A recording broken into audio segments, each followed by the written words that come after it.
What would you do if the son you sacrificed your whole life to raise suddenly disappeared behind walls of wealth?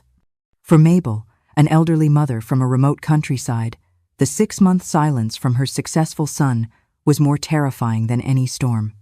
She decided to travel hundreds of miles to Boston, to her son's lavish mansion, only to be confronted with a chilling truth the moment the door creaked open.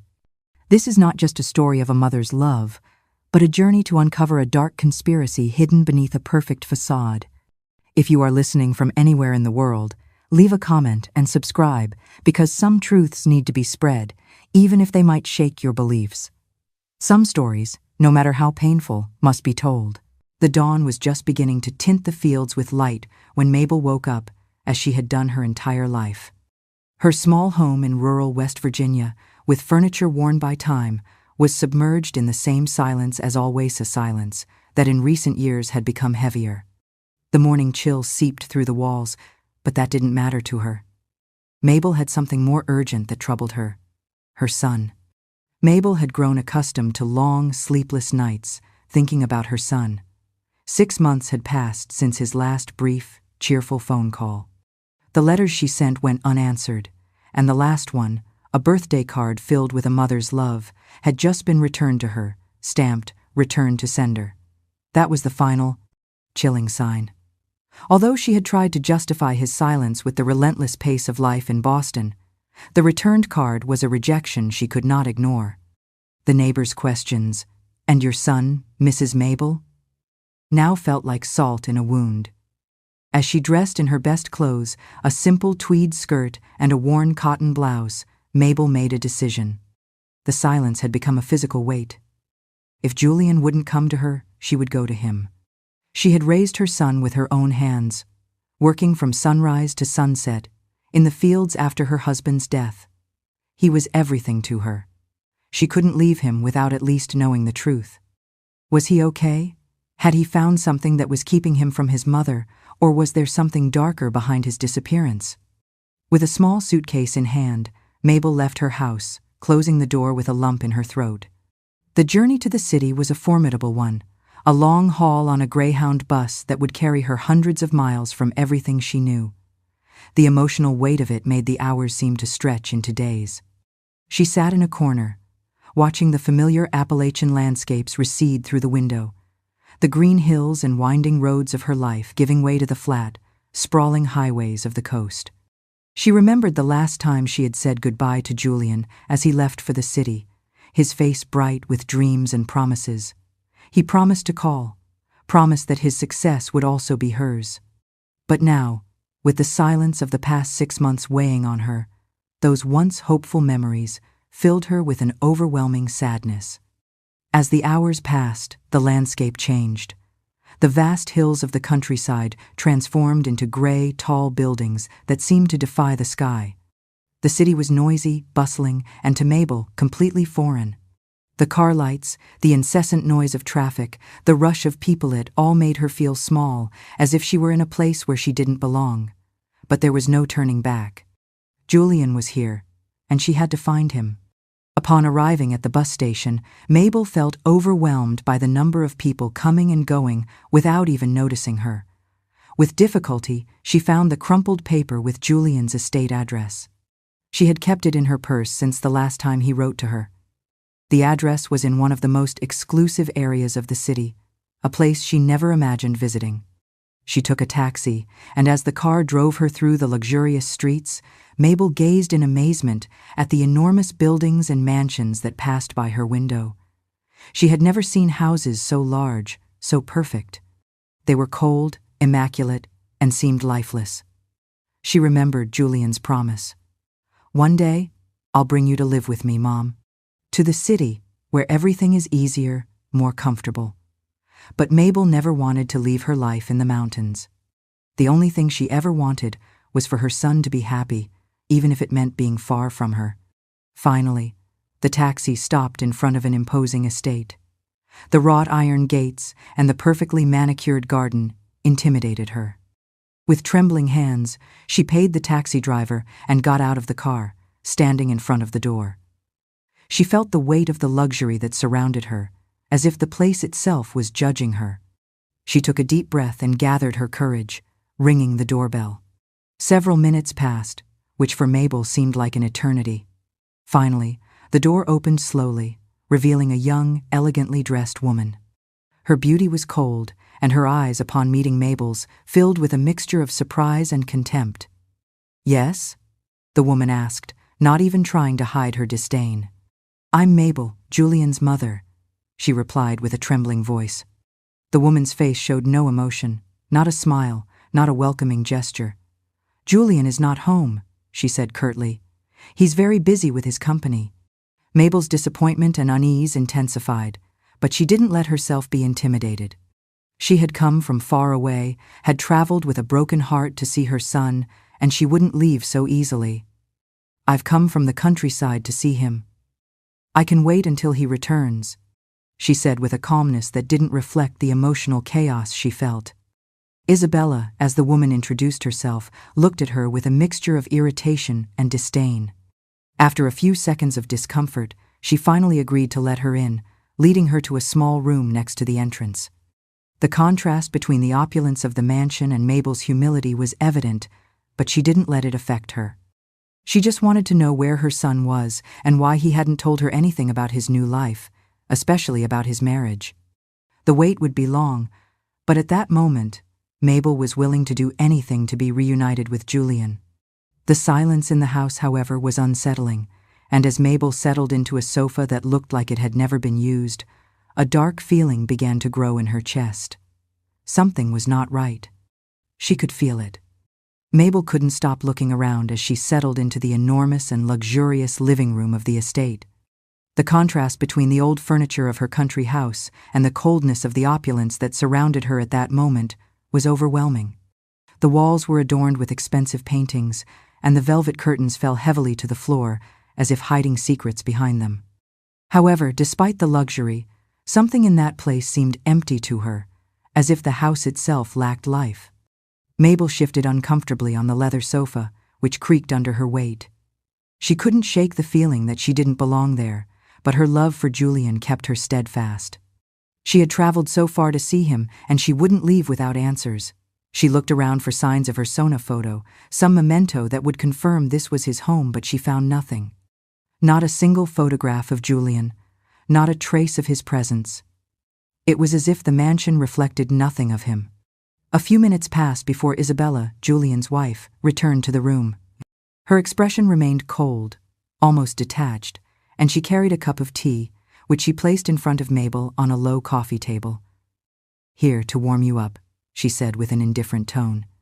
"Thank you, my dear," Mabel replied softly, hoping to break the barrier between them. "When do you think Julian will be back? I'm looking forward to seeing him." Isabella sat in a nearby chair, crossing her legs with a calculated elegance. Her eyes scanned Mabel's small, tired body, as if evaluating every aspect of her humble appearance. "Julian is very busy lately," Isabella replied. "His company consumes all his time. Sometimes he doesn't even come home at night. He's always traveling, closing important deals. He's a very sought-after man." Mabel nodded slowly, but something in her words didn't convince her. This wasn't the Julian she knew. Her son had always been dedicated, yes, but also affectionate. He would never have left his mother for so long without communicating, much less with the indifference that Isabella now projected. Every word she said seemed to have a layer of coldness and distance, as if there was something she didn't want to reveal. "And when do you think I can see him?" Mabel insisted, her voice firmer than before. "I don't know," Isabella replied, standing up again. "It could be days, maybe weeks. I'm not sure of his schedule, but if you wish, you can stay here until he returns." Isabella didn't wait for an answer before turning to leave, leaving Mabel alone once more in that huge, empty living room. Mabel watched her figure disappear behind a door and was left with the echoing sound of her own thoughts. Time passed slowly in the mansion. The rays of light that entered through the windows began to fade as the sun set, dyeing everything in orange and golden tones. The seconds felt eternal as Mabel waited for some sign, some news of her son. The tea Isabella had brought her had grown cold, but she didn't touch it. Her stomach was too unsettled to drink or eat anything. Hours later, Mabel began to feel even more uncomfortable. The silence in the mansion was unsettling, almost oppressive. The walls seemed to close in, and every small sound, from the creaking of wood to the distant murmur of the staff, was amplified in her mind. She knew something was wrong.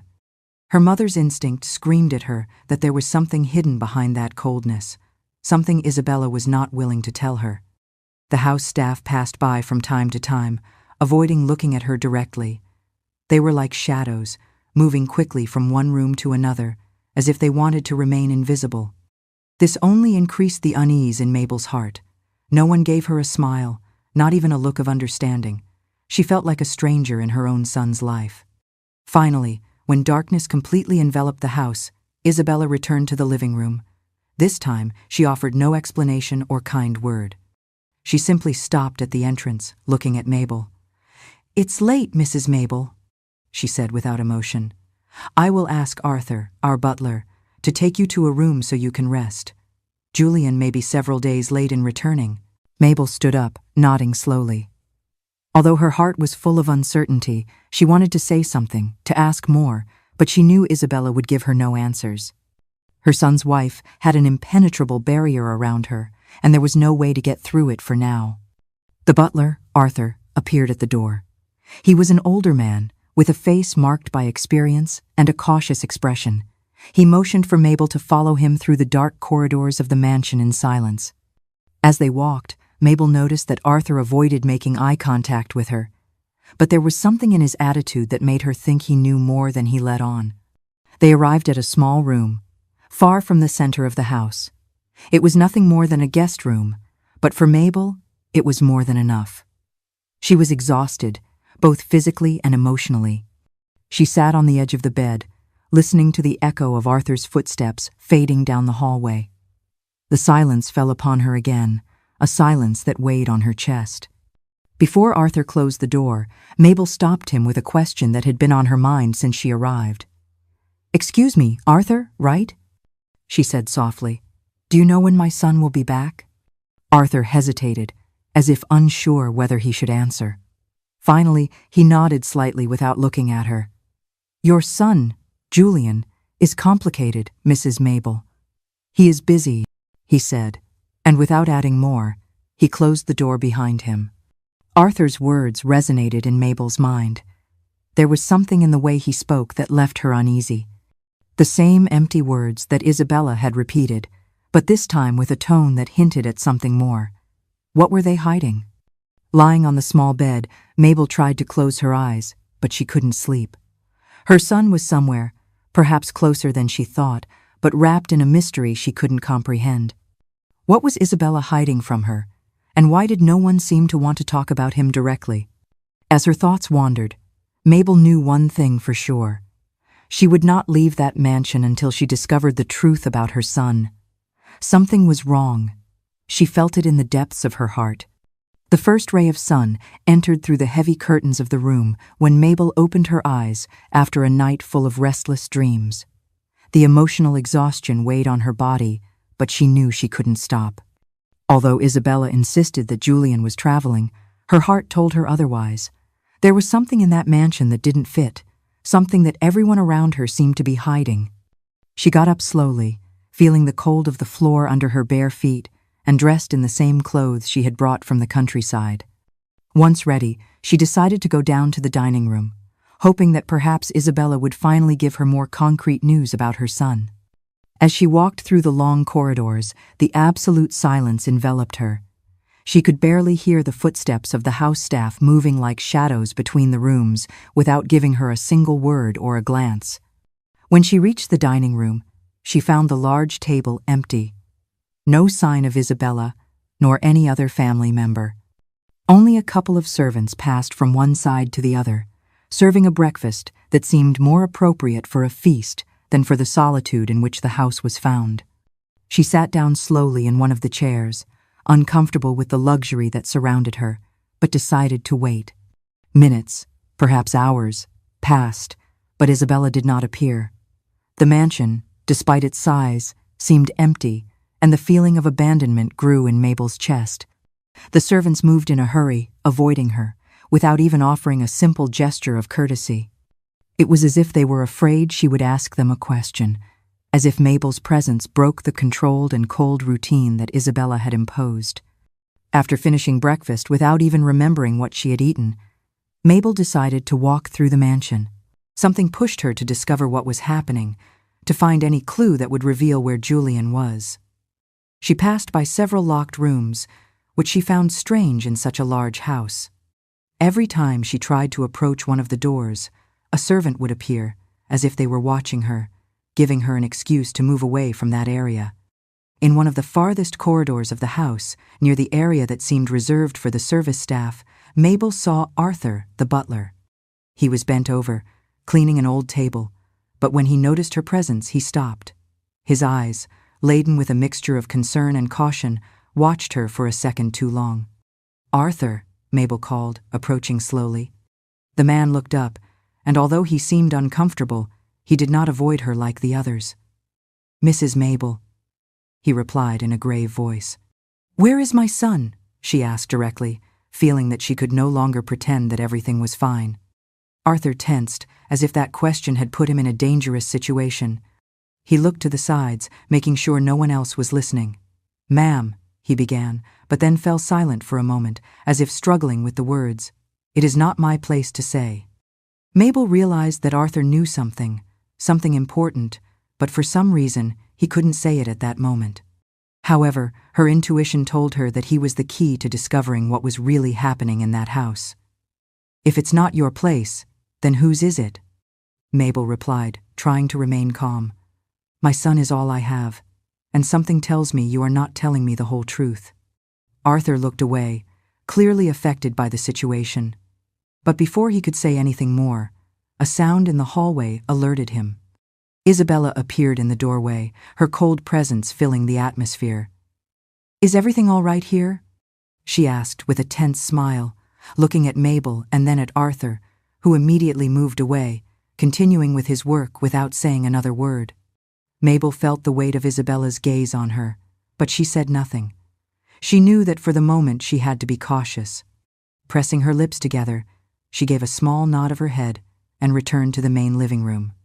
Later, as the afternoon fell, Mabel decided to approach Arthur again, knowing that her only ally, though silent, was trapped in the fear that Isabella inspired in all the employees. She found him in the kitchen, organizing some cutlery, and this time she made sure no one else was around. "Arthur, I know you know something. I beg you, tell me the truth," Mabel pleaded in a low voice, her eyes full of supplication. The butler looked down, but this time he couldn't avoid answering. "Mrs. Mabel, things in this house are not what they seem," he whispered in a tense tone. "Your son Julian is not on a trip, he is here, in the house." Mabel felt a blow to her chest. Julian was in the house all this time? Why had Isabella lied? Before she could ask more, Arthur continued, lowering his voice even more. "Julian had an accident months ago, a very serious accident. Since then, Isabella doesn't let anyone see him. She keeps him hidden. I can't say more, ma'am, but you have the right to know. Just be careful. Isabella is not who she seems to be." Mabel's heart beat forcefully as she tried to process what she had just heard. Julian was in that mansion, perhaps nearby, and she didn't even know it. What kind of accident had he suffered, and why was Isabella keeping him hidden? Before she could ask more questions, Arthur quickly moved away, leaving Mabel alone in the kitchen with the weight of her new suspicions. That night, in her room, Mabel couldn't stop thinking about what she had discovered. Something terrible was happening in that house, and now she knew it for sure. Isabella had lied to her from the beginning. Her son, her dear Julian, was there, somewhere, and they were keeping him prisoner in some way. The intrigue and fear consumed her, but one thing was clear. She would not leave that mansion until she knew exactly what had happened to her son and why his own wife was keeping him away from the world. Mabel promised herself that she would discover the truth, no matter the cost. That night, Mabel could barely sleep a wink. The murmurs of the shadows seemed to resonate through the corridors of the mansion, mixing with her own thoughts. She knew Julian was there, so close and yet so far, but he was being hidden, kept in the shadows by Isabella's coldness. Arthur's words haunted her. Julian is in the house. But why did no one talk about him? What kind of accident had he suffered to be kept locked up, invisible to the world? Anxiety and fear wouldn't let her stay still. The silence in the mansion was even more oppressive than usual, and the feeling that something was wrong devoured her from within. She got out of bed, determined to act. She knew Isabella would tell her nothing more, and the few clues she had gotten from Arthur were not enough. She had to find the truth for herself, even if it meant risking the unknown. Barefoot and with cautious steps, she left her room and walked through the corridors of the mansion, which were barely illuminated by the dim lights of the lamps. Her breathing quickened with each step, and the echo of her feet seemed to resonate in every corner, as if the whole place was watching her. The elongated shadows of the furniture seemed to move around her, and Mabel felt a shiver run down her spine.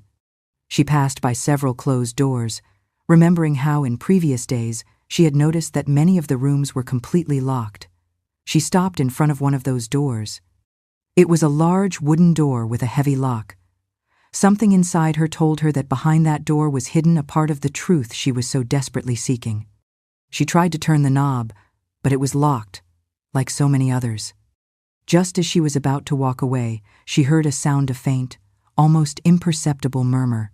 It came from the other side of the door. Mabel held her breath and pressed her ear against the wood. She couldn't make out words, but what she heard was unmistakable. Someone was talking, and it wasn't a monologue. It seemed like a conversation. Fear mixed with curiosity. Who was there? Could it be Julian? Mabel took a step back, her heart pounding. She couldn't open the door, but this confirmed her suspicions. Something was happening behind those locked doors. Before she could move, a figure appeared at the end of the hallway. It was Arthur, the butler. Seeing her there, he tensed visibly. He walked towards her, his steps silent, as if trying not to alert anyone else in the house. "Mrs. Mabel," he whispered, "you can't be here. Isabella must not find out." Mabel looked at him, her eyes reflecting the urgency of a mother desperate to know the truth. "Arthur, please tell me the truth," she said in a low, almost pleading tone. "My son is here, isn't he? You can't keep hiding what's happening from me. Something is wrong. I feel it in my heart." Arthur looked nervously down the corridor before meeting her gaze. His expression was a mixture of pity and terror. "He is here, Mrs. Mabel," he whispered, his voice strained. "But he is unwell since the accident." "What accident?" Mabel pressed, her voice breaking. Arthur flinched. "A fall. That is the official story." He swallowed hard, his Adam's apple bobbing. "He's confined, in the West Wing. Only she and the nurse are allowed in." Arthur's voice cracked with emotion he could no longer contain. "He was a good man, Mrs. Mabel. A kind master. He treated the staff with respect. Not like she does. We have all watched him fade away, helpless. I cannot stand by and see it through to the end." He glanced over his shoulder, then met her eyes with a new, firm resolve. "Her office, and her brother's. They are always locked," Arthur added, his voice barely a whisper. "Every night, she leaves the key ring on the hook in the main pantry while the staff prepares her evening tea. It's the only time." He didn't say more, but the implication was clear. He was giving her a window of opportunity, not a key. The risk would be Mabel's alone. Mabel felt a whirlwind of emotions: pain, anger, fear. Julian, her son, was being held prisoner in his own house, under the control of his wife, and no one was doing anything to help him. "I have to see him," Mabel said, clenching her fists. "I have to see my son." Arthur looked at her sadly. "It's not that easy. Isabella has eyes everywhere. She doesn't allow anyone to get near Julian without her permission. But there is someone who might be able to help you." Mabel looked up, hopeful. "The nurse who takes care of Julian is named Clara. She is the only one who has seen him since he got sick. If you can talk to her, maybe you can find out more." Mabel nodded, feeling a spark of hope light up her soul. Now she had a name, a possible ally, but she also knew that any false move could put not only her son's health at risk, but also her own life. Arthur took her arm gently and guided her towards the back of the house, where there was a small garden hidden by the high walls of the mansion. "You can't go directly," he warned. "You must wait for the right moment. Isabella leaves the house at certain times to attend to business. When she's away, I'll find a way for you to talk to Clara. But please, Mrs. Mabel, be careful. We are not safe here." Mabel nodded with determination. The fresh air of the night garden hit her face, giving her a moment of clarity. She knew the pieces of the puzzle were starting to fit together, but she also understood that confronting Isabella would be a challenge full of danger. Back in her room, Mabel dropped onto the bed, her mind in constant turmoil. Julian was there, somewhere in the mansion, and she would not stop until she freed him. But now she knew she was not alone in this fight. Clara and Arthur were the key to discovering the truth and getting her son out of the clutches of that house, which, despite its luxurious exterior, hid dark secrets within. The night grew even longer, but this time Mabel did not feel the same emptiness. She knew what she had to do, and nothing and no one could stop her. The sun was beginning to rise on the horizon when Mabel woke up, her thoughts still clouded by what she had discovered the night before. She knew that the situation in the mansion was much darker than Isabella had let on, and that her son was trapped in the middle of a plot she did not yet fully understand. But Isabella's cold and calculating face and Arthur's fearful tone made it clear to her that nothing that happened there was an accident. She was waiting for the right moment, just as Arthur had promised. Isabella had left the mansion early to attend to some business matters. Mabel felt that this was the moment she had been waiting for. Her heart pounded as she walked through the corridors towards the area where Arthur had told her she would find Clara, the young nurse who cared for Julian. Finally, she reached a discreet door, almost hidden at the end of a long corridor. She took a deep breath before knocking gently on the door, her hand trembling with accumulated tension.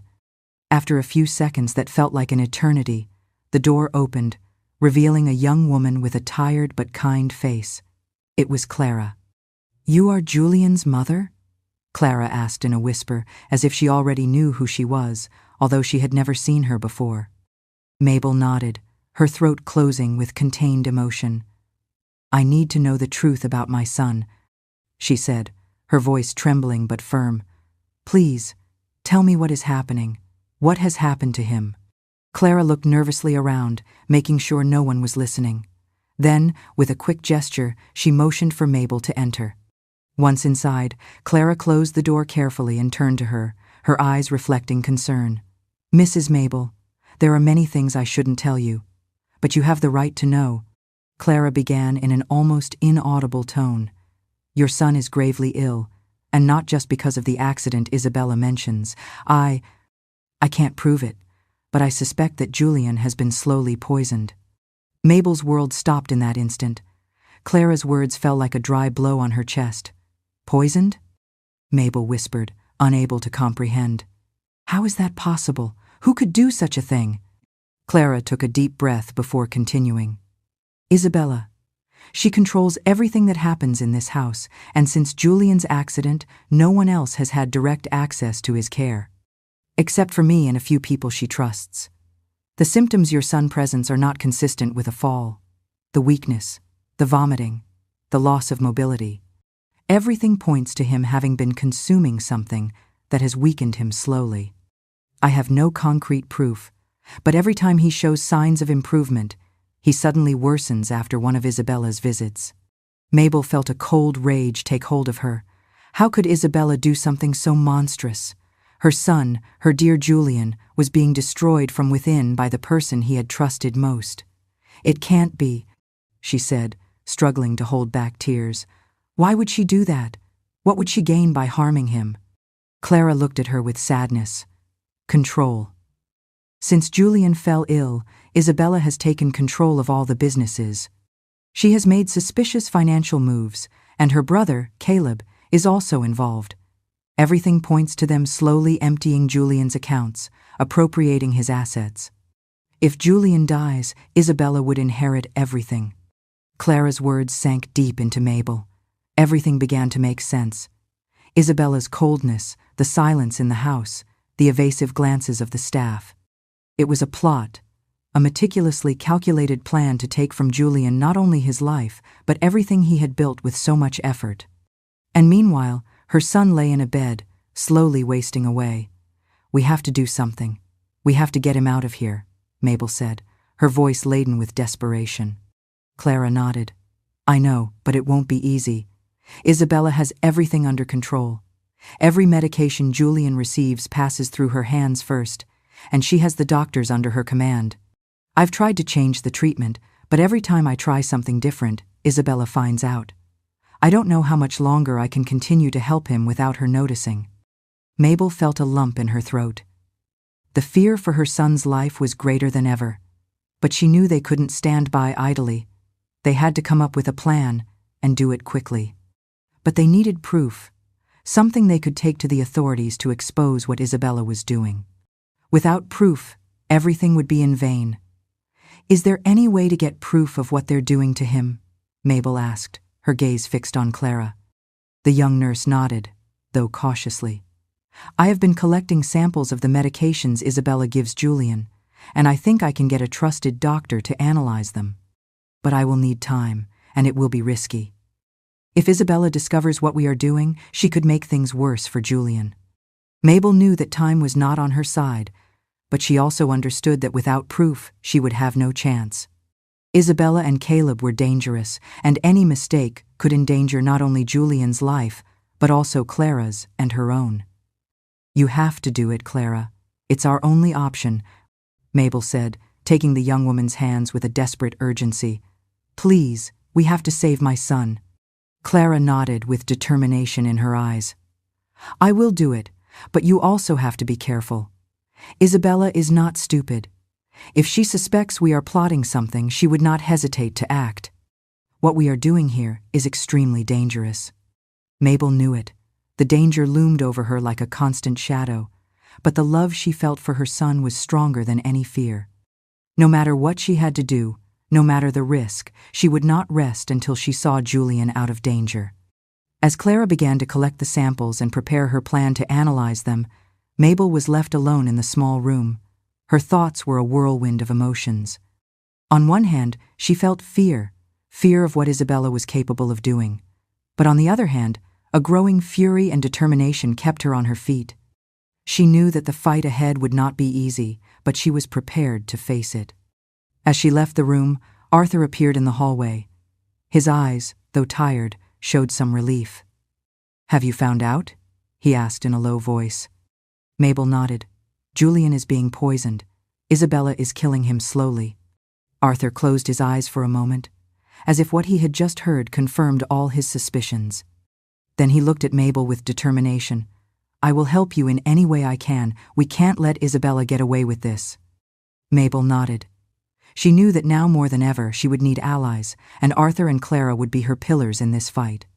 Time was running against her, but now she had a plan, and above all, hope. As the sun began to set, dyeing the skies a deep red, Mabel felt that the battle for her son's life had just begun, and she was ready to face Isabella, no matter what that meant.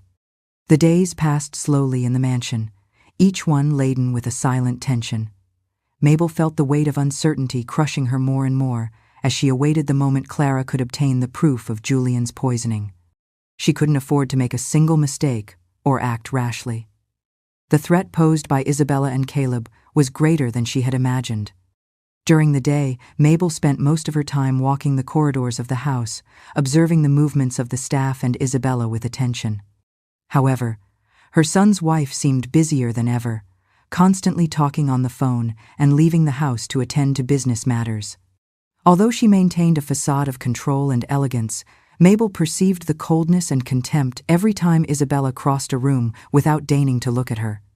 Meanwhile, Arthur continued to be her only ally among the mansion's staff. The butler kept her informed about Isabella and Caleb's movements, while Clara did the impossible to keep Julian stable and collect the samples of the altered medications. Mabel knew that the evidence would not be enough to save her son.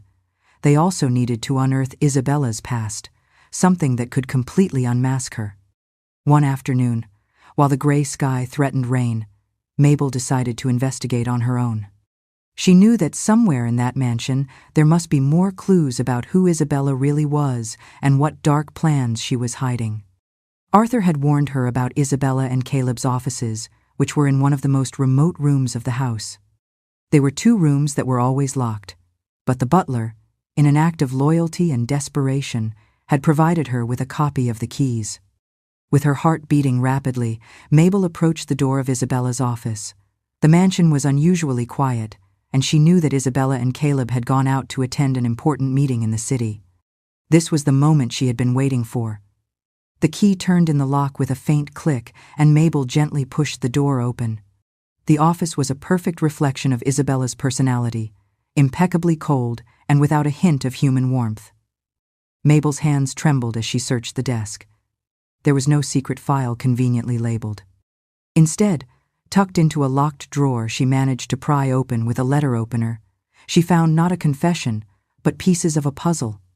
There were recent, heavily one-sided life insurance policies on Julian. Beside them were pharmacy receipts for drugs she didn't recognize, prescribed by a doctor she'd never heard of.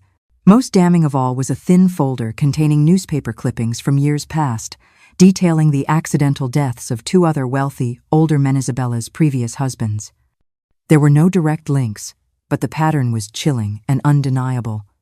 Julian, her son, wasn't the first. He was the 3rd act in a repeating tragedy. One of the oldest letters, written by the brother of one of the deceased, recounted how he had tried to investigate his brother's death, but all his attempts had been thwarted. Isabella had made sure to silence the media and anyone who tried to question the official version of the accident. Mabel felt a sense of disgust and horror wash over her as she realized that Isabella had been repeating this cycle, marrying rich men, manipulating them, and getting rid of them to keep their fortunes. Julian, her dear son, was the next victim in that long list of betrayals and deaths. Mabel clenched her fists as rage and pain fought to overwhelm her, but she knew she couldn't give in to those emotions. She had to stay strong, focused. This information was crucial, but it might not be enough to convict Isabella without the proof of the poisoning. However, with this file, she could at least expose her true character to the authorities. She quickly put the file in her purse and left the office. There was still Caleb's office, and Mabel was convinced that there she would find more evidence of the financial conspiracy both siblings had been carrying out while Julian lay helpless in his bed. With the same caution, she went to Caleb's office, whose door she also opened with the key Arthur had provided. The interior was much more austere than Isabella's, with piles of papers and legal books stacked everywhere. Unlike Isabella's meticulous order, Caleb seemed to have a controlled chaos around him. Mabel began to review the folders and documents on the desk, looking for anything that could incriminate Caleb and his sister. What she found sent a chill down her spine. Contracts signed by Julian, where he ceded control of his businesses to Isabella. The signatures were recent, but Mabel knew that Julian had been too ill to even hold a pen in recent weeks. That could only mean one thing: the signatures had been forged. In addition, she found several records of money transfers to unknown accounts, all linked to Isabella and Caleb. The money Julian had worked so hard to earn was disappearing, being drained in a carefully calculated plan to impoverish him and leave Isabella as the sole heiress of what was left. The proof was there, right in front of her. Isabella and Caleb had been manipulating Julian's businesses since he fell ill. They didn't just want his life, they also wanted to destroy his legacy, his effort, everything he had built. Mabel took some quick photographs of the documents with her phone, knowing she had to move fast before someone discovered her. She put the evidence in her purse and left the office, her heart pounding. She had everything she needed: Isabella's dark past, the forged contracts, and the financial records that proved the betrayal. The only thing missing was the proof of the poisoning. She returned to her room, feeling that she had finally taken a crucial step towards saving her son. But the weight of what she had discovered also crushed her. How could someone be so cruel? How could the woman who had promised to love and care for Julian be behind such a monstrosity? The next day, Mabel met with Clara in secret. The nurse gave her the samples of the medications she had collected over the last few days. She stored them carefully, knowing that a trusted doctor would analyze them. If their suspicions were confirmed and the medications were adulterated, they would have the definitive proof to take to the authorities. "How long do you think it will take to get the results?" Mabel asked anxiously. Clara sighed, clearly exhausted by the tension of the last few days. "I hope in a couple of days, but we must be careful. Isabella is starting to suspect. If she notices we're up to something, she might act before we have the evidence." Mabel nodded, feeling that time was her greatest enemy. Every day that passed, Julian's life hung by a thread, but she also knew they couldn't rush. The only way to defeat Isabella was to be meticulous, just as she had been in her plan to destroy Julian. Clara promised she would continue to keep Julian as stable as possible, although it was getting harder. The situation became more desperate as the days passed, but both women knew they couldn't give up. Mabel returned to her room that night, overwhelmed by the weight of the evidence she had collected and by the fear that Isabella would discover what they were plotting. She knew a confrontation was inevitable, and that when that moment came, she would need all the courage and strength she had left to face a woman as dangerous and calculating as Isabella. She looked out the window, where the city lights flickered in the distance. She wondered how many other lives Isabella had destroyed with her unbridled ambition. But one thing was clear to Mabel: her son would not be the next victim. With this renewed determination, Mabel mentally prepared herself for the next steps. The days passed slowly in the mansion, and with each passing hour, it felt as if time was against her.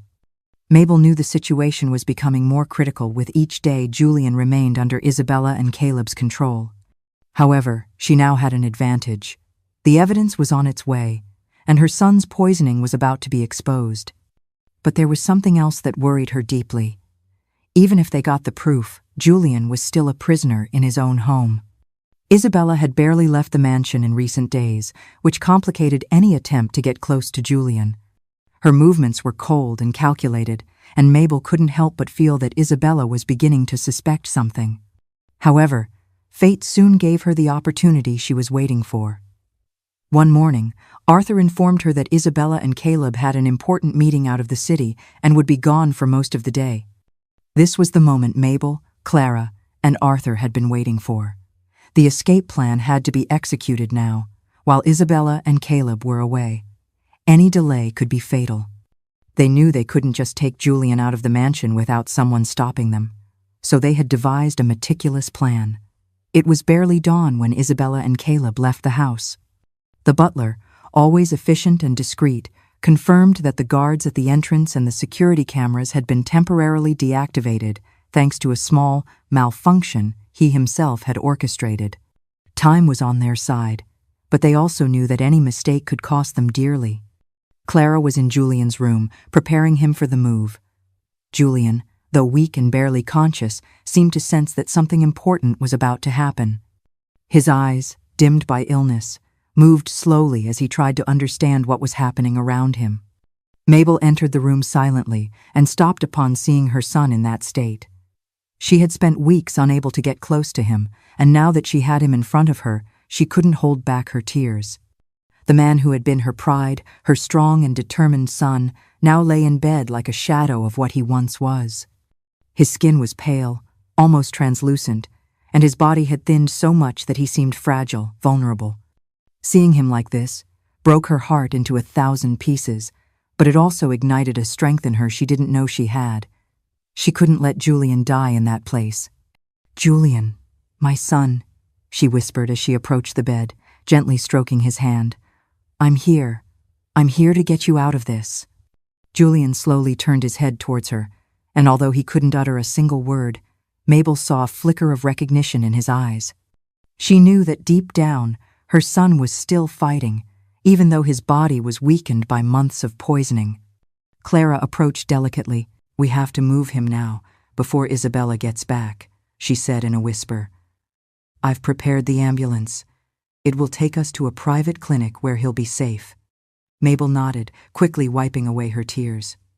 She knew this was not the time to fall apart. Together, Clara and Mabel helped Julian sit up as gently as possible.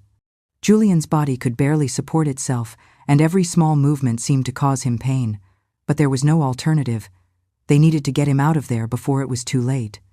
Arthur appeared at the door with a wheelchair, and very carefully they placed Julian in it.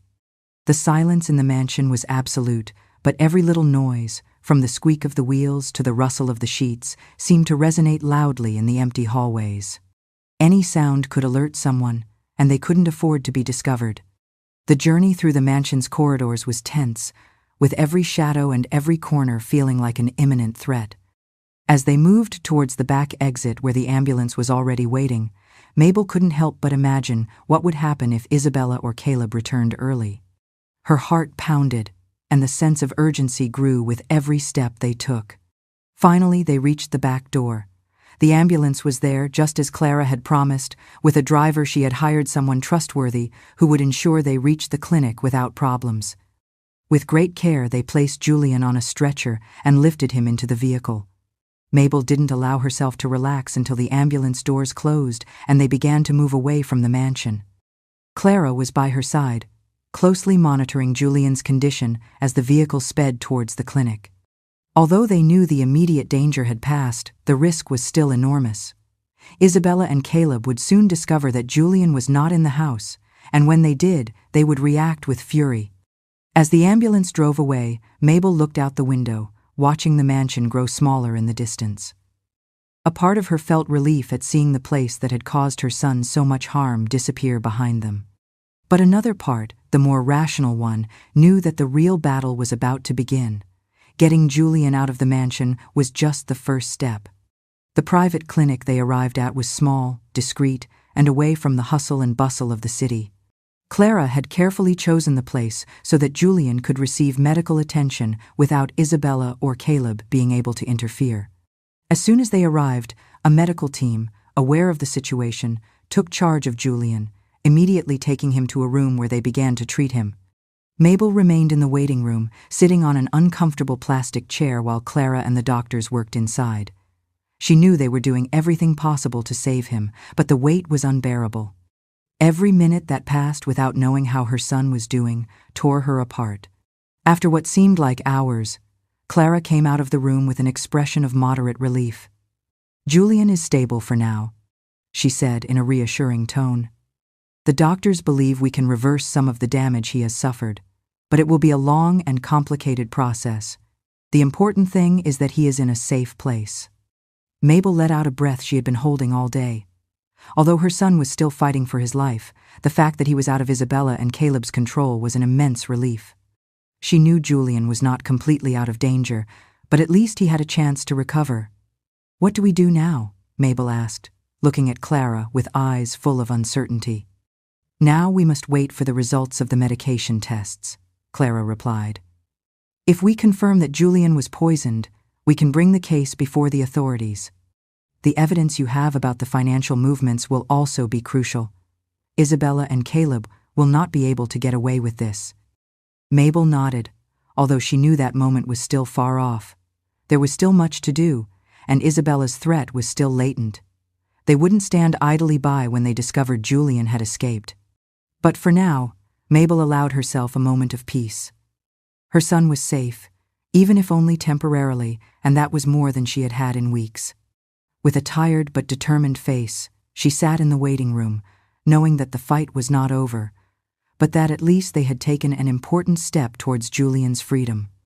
The silence in the clinic was different from that of the mansion. Here, there were no lurking shadows or dark secrets. Here, there was hope. The sun was just beginning to set behind the hills when Isabella and Caleb arrived at the mansion. The atmosphere in the vehicle was tense. They had had an important meeting, but their minds were not entirely on business. Isabella had noticed small changes in the house in recent days. There was something in the air that unsettled her, and although she couldn't pinpoint exactly what it was, she felt that things were not under her control as they used to be. When they reached the main entrance, something immediately caught her attention. Security seemed relaxed. Isabella frowned and got out of the car, walking quickly towards the door. Caleb, who had always been more methodical and cautious, followed her with firm steps. The mansion seemed quiet, but that absolute silence that had once seemed comforting to her now felt unsettling. Upon entering, they were greeted by the butler, Arthur, as always, with his neutral countenance, but Isabella noticed something different in his gaze. It was almost imperceptible, but she knew how to read people, and Arthur seemed uncomfortable. Isabella watched him for a second, too long but said nothing. Inside, her distrust was growing rapidly. "Is everything in order, Arthur?" she asked, her voice soft but laden with authority. "Everything is as usual, madam," the butler replied, avoiding eye contact, which only served to increase Isabella's suspicions. However, she decided not to press him for the moment. Over the years, she had learned to trust her instincts, and that instinct told her that something had changed while she was away. She looked at Caleb, who, although he did not share the same sense of urgency, nodded briefly as if he understood what she was thinking. Without a word, they both began to walk towards the wing where Julian had been confined. Meanwhile, at the clinic, Mabel was anxiously watching the clock. Clara had insisted that she needed to rest after the day's tension, but the mother could not get the image of Isabella and Caleb discovering Julian's escape out of her mind. She knew that moment was about to arrive. Soon, the silence in the mansion would be replaced by a storm of fury. The doctor came out of Julian's room, where they had been stabilizing him for the last few hours. He approached Mabel and Clara, who were waiting in the hallway. "Your son is stable for now," the doctor reported. "His body has responded well to the initial treatment, but he has been subjected to a slow and prolonged poisoning process. It will take him time to recover completely, if he does." Mabel swallowed hard, her heart tight with anguish. "Is he going to survive?" she asked with a trembling voice. The doctor paused, as if carefully choosing his words. "He has a good chance of surviving, but he will need constant attention. The damage caused by the poisoning is extensive, and his recovery will be a long and difficult process. What he needs most now is rest and stability." Mabel nodded, relieved that at least her son was still alive. But she knew that this relief was temporary. Out in the real world, the threat of Isabella and Caleb remained, and it was only a matter of time before they started looking for Julian. "The proof of the poisoning," Clara began to say, interrupting her thoughts. "How much longer will it take to get the results?" "A few more days," replied the doctor. "What we have found so far confirms our suspicions, but we need a more detailed analysis to present it as formal evidence." A few days. Mabel felt that those days would be an eternity. There was no time to lose. Every second that passed was an opportunity for Isabella to act, and Mabel knew they would not stand idly by. At the mansion, Isabella and Caleb reached Julian's room. Isabella opened the door with the same cold confidence as always, expecting to find her husband in the helpless and vulnerable state she had left him. But when she entered, her heart stopped. The bed was empty. For a second, she couldn't process what she was seeing. There was no medical staff, no equipment, no trace of Julian. The room was completely empty. The silence that had prevailed in the house now became deafening. Her cold gaze transformed into an expression of pure bewilderment. She turned slowly towards Caleb, whose eyes had widened as he understood what Julian's absence meant. "Where is he?" Isabella spat, her tone barely controlled. Caleb began to quickly check the room, as if hoping to find some clue that would tell them where Julian had gone. But everything was meticulously in order, with no signs of a struggle or any kind of problem. "This can't be happening," Isabella murmured, beginning to lose the control she worked so hard to maintain. "How is it possible that he's gone? No one could have taken him out of here without me knowing." She approached Arthur, who had followed at a safe distance. "Arthur, who was here while we were away?" Isabella asked, her tone icy. Arthur, who had been waiting for this moment, kept his gaze low. "Only the usual staff, madam. No one from outside the house. No one saw him leave." Isabella began to lose her calm, her facade of control and power crumbling rapidly. "How is it possible that he disappeared without a trace?" Arthur paused slightly, as if carefully choosing his words. "It's possible that someone from the staff helped him leave." He left the sentence hanging in the air, knowing that pointing a finger at someone directly would put more than one person at risk, including himself. Isabella turned to Caleb with an expression of pure hatred. "I knew we should have taken more precautions." I knew we couldn't trust anyone, she said, almost spitting the words. But it doesn't matter. We will find him, and when we do, there will be no one left to stand in our way. Back at the clinic, the atmosphere was tense. Mabel, though relieved by her son's safety, couldn't stop thinking about the storm that was about to break. She knew that Isabella and Caleb would stop at nothing to regain control of Julian and his businesses. Clara, noticing her concern, sat next to her. I know what you're thinking, she said in a low voice. Isabella is going to come for him. We know that. But now we are closer to getting what we need to stop her. Mabel nodded, but she couldn't calm her heart. Julian has suffered so much, she murmured. I don't know how we got to this point. How did I not see who Isabella really was? Clara placed a hand on Mabel's, trying to convey comfort. You did everything you could, she said. And now you've done the most important thing. You got Julian out of that place. Now is the time to fight to make sure he never falls into their hands again. Mabel knew Clara was right. Isabella and Caleb might be powerful, but now they had weapons too. The proof of the poisoning, the documents that showed the financial and legal maneuvers.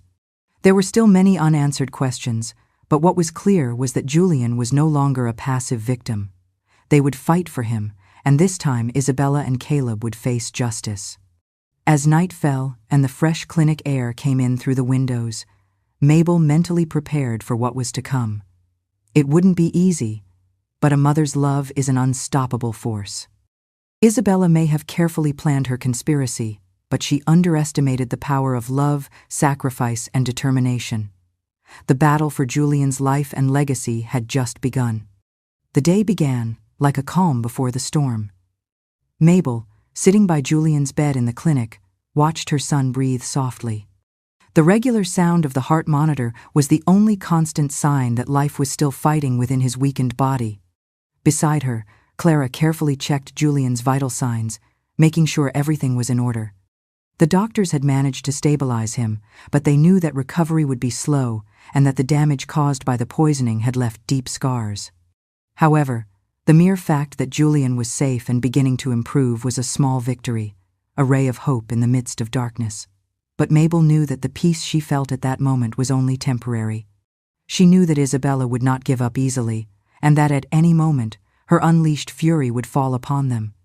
The clock ticked slowly, each tick-tock on the wall, a reminder that the final confrontation was approaching. Only one thing was missing to set their plan in motion: the definitive proof that confirmed Julian had been poisoned. Suddenly, Clara rushed into the room with an urgent expression on her face. The tests have arrived, she announced, unable to hide the nervousness in her voice. The results confirm what we suspected. Julian has been receiving progressive doses of poison in his treatment for months.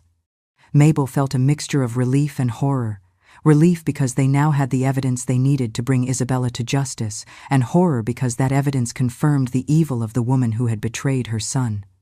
Isabella had not only tried to destroy him physically and emotionally, but she had done so with methodical cruelty, poisoning him slowly to take away everything he had built. And now what? Mabel asked, trying to stay calm as her mind raced with possibilities. Clara, always pragmatic, quickly replied, with the medical evidence, along with the financial documents we already have, we can file a formal complaint, but we must act fast. Isabella will not take long to find the clinic, or worse, use her influence to try to stop us before we reach the authorities. Mabel nodded, aware of the gravity of the moment. She knew they couldn't afford any mistakes. With the evidence in hand, the next step would be to confront Isabella and Caleb in their own game, but this time with the law on their side. Meanwhile, at the mansion, Isabella was beside herself. The employees, terrified of her temper, moved quickly to avoid getting caught in her path. The news of Julian's disappearance had unhinged her, not only because her control over him had vanished, but because she feared what might happen if someone discovered what she had really been doing. If Julian managed to recover, if the evidence of the poisoning came to light, her entire life, her fortune, and her reputation would be in danger. This can't be happening, she muttered as she paced frantically in Caleb's office. We had everything under control. Caleb, calmer but equally worried, sat behind his desk, reviewing the contracts and financial movements they had manipulated for months. It's not as simple as him disappearing, Caleb said without looking up. If Julian is receiving medical treatment, it's only a matter of time before they recover the evidence of the poisoning, and then we'll be lost. Isabella looked at him with fury, clearly frustrated by his calmness. Then we have to stop him, she shouted, her eyes burning with rage. We can't let it get to that point. Not now. And how do you suggest we do that? Caleb asked, his tone cold. We can't go to the clinic and just take him out of there.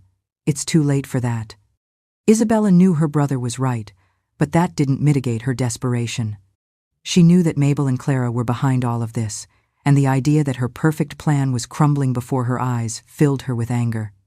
There are other ways to control the situation, Caleb said, finally looking up. If we can get the authorities on our side before they present the evidence, we could discredit them. We need to make this all look like a personal attack by Mabel to regain control of Julian's businesses. Isabella smiled, understanding her brother's plan. Yes, we can make it seem like this is all a trap. Discredit Mabel, make her look desperate. After all, who would trust a desperate mother trying to blame her daughter-in-law for an accident? They both knew that although it wasn't a long-term strategy, it could buy them enough time to prevent the evidence from reaching the authorities and somehow change the narrative. Later, at the clinic, Mabel and Clara were preparing to take the evidence directly to the authorities. They knew they couldn't wait any longer. Clara had contacted a trusted lawyer who knew the case and would accompany them to present the medical evidence and financial documents. Everything was ready. Just as they were about to leave, Clara's phone rang. The lawyer's voice on the other end of the line was tense. There's a problem, he said. Isabella and Caleb have filed a complaint against you. They are alleging that Julian was kidnapped by his mother and that this is all part of a plan to regain control of the businesses. Mabel felt the ground crumble beneath her feet. How is that possible? She asked, her voice broken with indignation. Julian is fighting for his life. I know, the lawyer said, but it seems they are pulling strings behind the scenes. They are trying to discredit you before you can present the evidence. You need to act now. Mabel turned to Clara, knowing that the legal battle they were about to face would be even more difficult than they had imagined. But she also knew they couldn't stop. Julian's well-being and life were at stake, and she couldn't let Isabella win this time. Let's go, she said with renewed firmness. Let's fight with everything we have. Mabel did not face them in a dramatic courtroom showdown. Instead, she sat in a sterile police conference room, her hands shaking as she and Clara laid out the evidence for two stern-faced detectives, the pharmacist's receipts, the insurance policies, the lab results from the adulterated medicine Clara had smuggled out. The detectives listened, their expressions unreadable. The battle was not won with a gavel, but with the quiet, methodical work of an investigation that followed. Weeks later, Isabella and Caleb were arrested, not in a grand spectacle, but in a swift, silent apprehension at their mansion. The news came to Mabel via a phone call from her lawyer. There was no triumph, only a profound, weary relief. The sentence fell on them like a death blow. Isabella, who had manipulated everything around her for years, watched her empire crumble in a matter of minutes. Security officers escorted her out of the courtroom, while Mabel, relieved but exhausted, collapsed into a chair, feeling that justice had finally triumphed. The days following the trial were a mixture of relief and reflection for Mabel.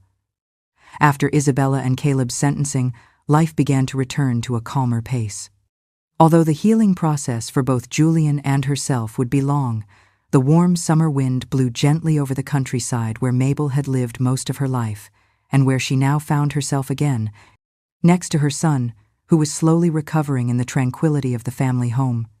Julian had been transferred from the clinic to a small rented country house near Mabel's home, where he received constant medical care but was far from the painful memories of the mansion. Although his health was still fragile, he had shown clear signs of improvement in recent weeks. His strength was returning little by little, and although the road ahead was still long, he was alive, out of danger, and surrounded by his mother's love. Mabel was sitting on the porch of the small house, looking at the horizon as the sun slowly set. The sky was tinged with warm colors, and the sound of birds filled the air. So much had happened in recent months that at times it was hard for her to believe it was all over. She remembered every moment of anguish, every tear shed by her son's bedside, and now here she was, with Julian safe and Isabella and Caleb facing the consequences of their actions. Clara arrived shortly after, smiling with that mixture of exhaustion and satisfaction that was so characteristic of her. She had decided to continue as Julian's nurse during his recovery, and over time, she had become a close friend to Mabel. They had shared a journey of struggle and sacrifice, and the bond they had forged was something that could not be easily broken. "I saw him a little better today," Clara said as she sat next to Mabel. "He's regaining mobility in his legs, and the doctors think he'll soon be able to start walking again, although it will be a slow process." Mabel smiled. Any small improvement was an immense gift for her. "Thank you, Clara. I don't know how I would have done all this without you," she said, her voice full of gratitude. Clara returned the smile, but her eyes reflected something deeper. "It wasn't just for Julian that I did it. You have been incredible, Mabel. Your love and determination saved your son. It was you who never gave up, not even when it seemed like all was lost." Mabel looked towards the horizon, letting Clara's words carry her away. She didn't consider herself a hero, far from it, but she knew she had fought with everything she had. In the end, it was a mother's love that had driven her, that had given her the strength to face Isabella despite all the difficulties. Later, Mabel went into the house and went straight to Julian's room. He was sitting in bed, with pillows supporting his back and his eyes closed, but upon feeling his mother's presence, he slowly opened his eyes and smiled. "Mom," he murmured in a soft but clear voice. Mabel approached and sat next to him, taking his hand in hers. The warmth of the contact comforted her, like a constant reminder that her son was still with her. "You're getting better every day, my son," she said tenderly. "Soon you'll be running through the fields again, like when you were a boy." Julian let out a small laugh, although the effort it took was noticeable. "Maybe I won't run as fast as before, but I hope to be on my feet soon." They were both silent for a moment, enjoying each other's company. The time for words was no longer as necessary as before. Just being together after all they had been through was enough. "I want you to know something, Mom," Julian said suddenly, his voice firmer. "All this time, even though I couldn't speak or move, I felt you. I knew you were close. Even when I was in the mansion, I knew you hadn't abandoned me. That was what gave me the strength to keep fighting, even when it seemed like all was lost." Mabel felt tears fill her eyes. She squeezed her son's hand tighter, trying to contain the emotions that overwhelmed her. "I will always be with you, Julian," she said, her voice breaking with emotion.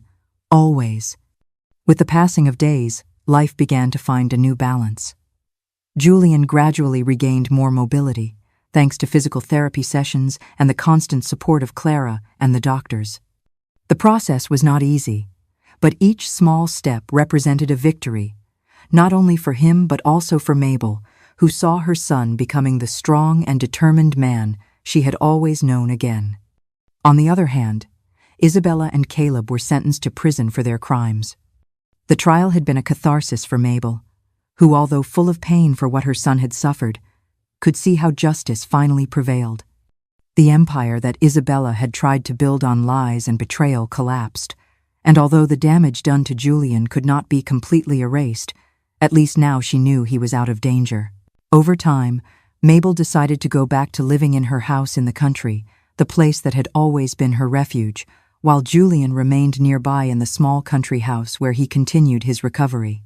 The bond between mother and son had strengthened throughout everything they had been through, and both knew that although the road had been difficult, the most important thing was that they had traveled it together. Months later, on a quiet afternoon, Mabel and Julian decided to walk through the nearby fields. Julian, although he still needed support to walk long distances, felt stronger every day. The clear blue sky stretched above them as they walked slowly, remembering the times when Julian was just a boy running free through those same fields. "This place gives me peace," Julian said as he looked at the landscape. "It's as if everything we've been through is left behind every time I'm here." Mabel smiled, feeling the same relief. "This is where you will always find your home, son. No matter how far you go, this will always be your refuge." Julian looked at her and smiled. He knew that whatever happened in the future, he would always have his mother by his side. That was the true wealth, something that neither Isabella nor Caleb could ever take from him. The sun began to set on the horizon, and mother and son continued walking together, with the promise of a future full of peace after having faced and overcome the darkness. Life had changed, but the love and strength they shared would unite them forever. The road ahead may not be paved with roses, but they knew that as long as they held each other's hands, they would have the strength to rebuild everything. Each step was no longer weighed down by the burden of the past, but was lighter and steadier, heading towards a future where love is the one and eternal guiding light. The story concludes, but its echo lingers. It is a story about the love of a family, especially the bond between a mother and son, which is an extraordinary source of strength, capable of healing all wounds and helping us overcome the darkest adversities. No matter how difficult life gets, as long as you hold fast to your faith in the future and have someone to share the journey with, light and peace will return. If this story has touched your heart, don't forget to press like to spread its meaningful message. Subscribe to the channel so you don't miss the next emotional journeys. And please leave a comment to share your thoughts.